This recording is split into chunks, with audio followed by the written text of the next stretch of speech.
It has been a dominating performance in the historic 1000th ODI by the Indian team. West Indies have been bundled out for just 176 as Indian bowlers ran riot in the Ahmedabad Stadium. Hello and welcome to News 9. I am Shubhayan Chakravarti, and to discuss the first innings of the first ODI between India and West Indies, I have Abhishek Paul joining me. Abhishek, 176 runs. It just doesn't seem that West Indies are any equal to the Indian team in this particular format. No, it's a thousandth ODI for India. It's a historic occasion. Cricket is returning back to the country, international cricket, Ahmedabad Stadium. But somehow, though now after the innings ended, there's some respectability to that score. At one point of time, we were wondering, whether West Indies would even touch a three-figure mark. Brilliant performance by wrist spinner Yuzvendra Chahal. He took 4 wickets. Washington Sundar, as you can see on the screen, he took 3 wickets. Pacer Prashit Krishna, he took 2 wickets. So it was over or no over. It was a great bowling performance. West Indies, barring that half century by Jason Holder and obviously Fabian Allen's 29, they added over 75 runs for the 8th wicket. They did not have much to look forward to. And I think it will be an easy chase for India.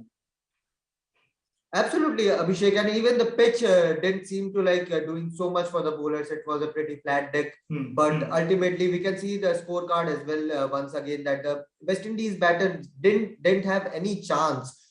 Starting from the opener Shea Hope and Brendan King, both going for 8 and 13, followed by an experienced player in Darren Bravo, Shamar Brooks, Nicholas Pooran. These are the guys that West Indies team have banked on to carry the legacy forward, but they look very feeble against this Indian bowling attack. Even the skipper Kieran Pollard, he was supposed to stabilize and steady the innings, but again he got out for a golden duck. And as you said, the way Yuzvendra Chahal bowled, the way Washington Sundar bowled, we'll talk a lot about their performances as well. But the scorecard, as we can see on our screen, it is very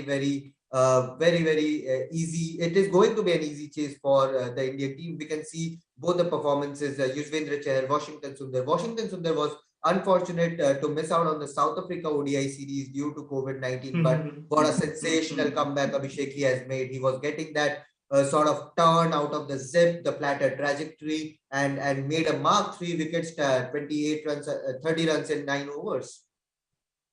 True. I mean, as you can see on the screen, the spin duo they shared 7 wickets between them. I think the Indian captain Rohit Sharma couldn't have asked for more. I think one of the main points, crucial points, turning points, is that both of these bowlers, Yuzvendra Chahal and Washington Sundar, they took wickets in heaps. Washington Sundar, he took 2 wickets in the 12th over. He got the wicket of Brandon King and Darren Bravo in the same over, and then in the 20th over, which I think really broke West Indies' resistance, was when Yuzvendra Chahal got Nicholas Pooran. We all know what he can do. He is capable of big hits, as well as Kieran Pollard in that 20th over, and that over really determined the course of the innings. And you mentioned you were bang on when you said the flatter trajectory that Washington Sundar bowled. Using the child, he was not averse to taking risk. He bowled his googlies. He turned the ball. There was not much in the pitch, but yet they bowled well. And West Indies, barring Jason Holder and Fabian Allen, nobody really showed the patience or application to counter the Indian bowling attack. Absolutely. Let's talk a bit about West Indies' batting order as well. Jason Holder, obviously, we have been talking like how he scored the 57 runs, which ultimately took West Indies to a competitive, not competitive, but a respectable score of 176 runs. He was the only man who looked like he's on a mission, taking on the bowlers, knocking out for the singles and 2, scoring some crucial boundaries as well, 4 boundaries there. But he tried to stabilize the innings, but ultimately didn't get any sort of support from other players, barring Fabian Allen. Even Fabian Allen it was a very soft dismissal of Washington Sundar, the way he got out. But this West Indies batting lineup, they're looking very feeble, very fickle against this Indian quality pace attack. And even though India is missing Jasprit Bumrah, Mohammad Shami, no one is there. Yeah, that's a real point. I mean, this is not really India's a bowling attack, as you might call it. There's a lot of experimentation going on in the spin department. The pace, Rashid Krishna as third pacer, he's also in the experimentation phase. And if your number 7 batter, which is Jason Holder, is your top scorer, with 57 runs of 71 balls, he hit 4 6s, 2. You can understand the pathetic way that they batted. Though he's the ex-captain, time and again he has showed that method, to go for the long shots. Today also he did. He played the spinners really well, and showed a semblance of resistance. And that's what you expect from guys like Jason Holder, guys like Kyron Pollard, like Nicholas Pooran. Well, Holder did his job. The other guys could not do it. Absolutely, Abhishek, and Jason Holder was in terrific form against England as well, where they defeated England 3-2 in the T20I series. And these are the sort of performances which will get him earn a bag full of money in the IPL auctions as well. Because I feel Jason Holder is, with the kind of form he has shown, he's going to be a very, very sought after player in the auctions. True. In IPL and in T20 in general, it's these players, Jason Holder lower down the order, who can hit the big sixes and bowl the medium pace also, and shows great control with the ball. For Sunrisers Hyderabad, he did really well, and I think this series comes at a really crucial time for West Indies players, right? I mean, if any of them, obviously today their batters did not do well, but the IPL auction is on February 12th and 13th. If they can perform really well, I mean, they generally, the West Indies players, they get big prizes, and they will also do a great service to their reputation, if they can do well in this series, this ODI series, and the following T20 series. Absolutely, Abhishek. And one of the aspects which I wanted to talk about is the captaincy. We have named our show the Hitman era. It is a start of a new era, as we are saying. But the camaraderie between Virat Kohli and Rohit Sharma on the field, it was so good to see. Rohit Sharma, they took two crucial DRS decision, and it was Virat Kohli who walked up to Rohit Sharma and said, yes, and said that I have heard it, I have heard the nick, I have heard it. You should go after that DRS, and both the calls were successful. True.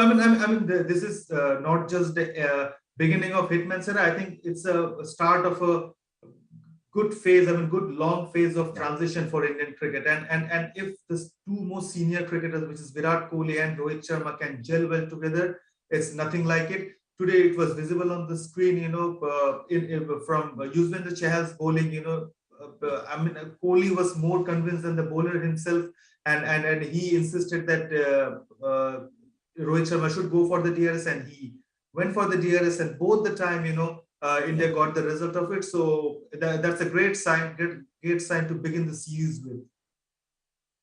Absolutely, and that brings me to one of the recent quotes which Virat Kohli gave in one of the events, that you need not be a designated captain to be the leader among the group. We have seen MS Dhoni after he quit the ODI captaincy and he was playing under Virat Kohli. We saw he was the leader in that group, and whenever a youngster like Washington Sundar, when he's coming back after a long lengthy spell out of the field, Prasidh Krishna, who is trying to establish his name there, obviously Mohammad Siraj is there, they will walk up to Virat Kohli and ask for his inputs as well. So that is what a job of the leader is, and it was so good to see Rohit Sharma and Virat Kohli gel together and take the team forward. And I'll ask our viewers also to let us know their comments, their thoughts about how they felt after watching Virat Kohli and Rohit Sharma gel so well together, despite all the off-news speculations and rumors. True. There's so much negativity in the last, since India went out of the group stage of T20 World Cup. There's constant barrage of confusion and negativity. BCCI versus Kohli versus Rohit, all those kind of talks, with the T20 World Cup just 9 months away, and then followed by the ODI World Cup next year. I think if the rebuilding process, as we might call it, doesn't start right now, right here, it's going to be bad days for Indian cricket. Thankfully, so far, it has looked good, and hopefully, you know, without the pressure of captaincy, Virat Kohli, the batter, will find his mojo back. You know, India needs him desperately. The batter, Virat Kohli, the batter, desperately, and hopefully, you know, he will be able to contribute with the bat as well as contribute in the leadership group as well. Yes, Abhishek, but unfortunately, one aspect we can't talk about in this match is Virat Kohli's 71st century, because West Indies hasn't given any scope of doing that. But of course, it is going to be, as you said, it is going to be an easy chase. But do you before we wrap up, do you think India should go after this and set a target, like we want to chase it in 20 overs, in 25 overs? Just go, let's go after it and set a template for the future. When Ishan Kishan is at the crease, you know, you can very well expect that there will be some bombastic batting up front, and I think they should go forward. You know, I mean, where we all talk about this change in India's batting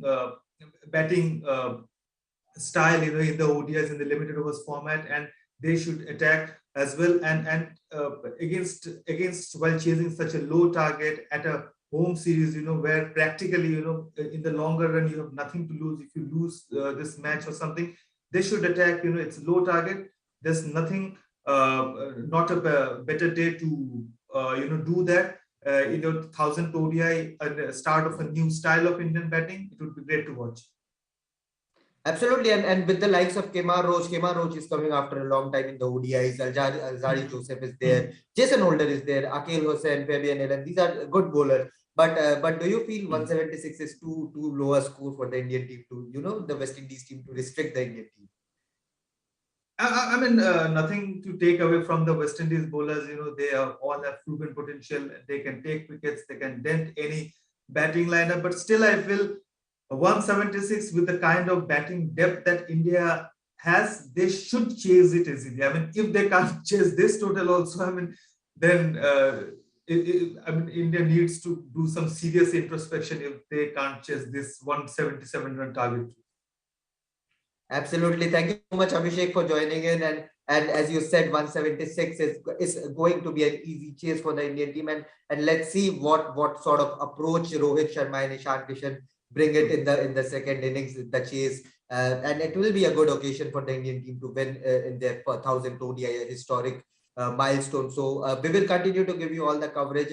Thank you so much, Abhishek, for joining in. And as we continue to give you all the coverage from the India versus West Indies series, and of course from all the cricketing world as well. So keep watching News 9, like, share, and subscribe to our channel. And of course, if you want to read some interesting stories, then do visit our website, news9live.com. That's it for this special on India versus West Indies. Thank you for watching.